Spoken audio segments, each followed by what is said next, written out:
Hi, I'm Lorie Marrero, creator of the Clutter Diet book and online program, and today we're going to talk about junk drawers. Now, I bet you think I'm going to tell you not to have a junk drawer, and that's actually not the case. I think every home should have a junk drawer. It is the perfect place to provide a home for all of those little random doodads that you don't know what else to do with. So here's some examples. So in my junk drawer here, we have some extra floral food for cut flowers. We've got extra chalk for the kitchen chalkboard. We have little pizza tokens, and we have little felt dots for the cabinets to have them not make noise, and all kinds of random stuff. So the key is that you get a really good product. This is a junk drawer organizer product. It's specifically made for this. You can find these at almost any discount store.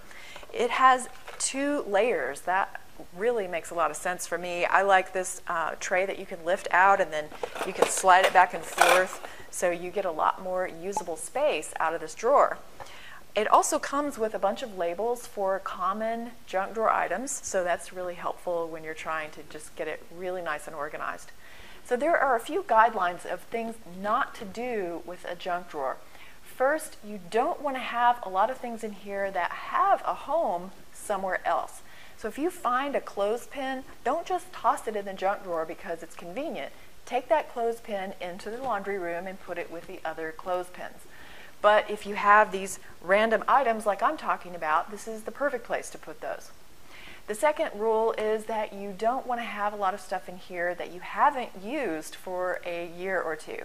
So maybe you've put something in here that you don't even know what it is. For example, I have this little metal doodad. I actually don't know what this part is, and I've put it in here on purpose to wait, because we might find that we know what this part ends up being. And until we do, it's in the drawer. After a year or so, next time I clean this out, I'm going to throw that away because we clearly haven't needed it. Another rule is that you don't want to pile too much in this drawer so that you can't see what you have.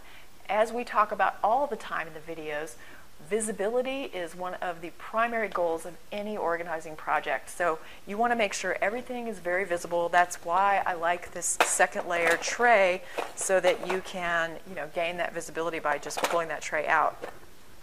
So if you follow these guidelines, you can have a very successful, useful junk drawer and not just a place to stash things. Now, if you have a junk room and not just a junk drawer, we can help you with that. We have a quick start program that's free for anyone for 14 days, where we can help you choose your project and get started on it and get it done. You can find out more about that at clutterdiet.com/quickstart. See you next time, and may you always be happy and grateful for having more than enough.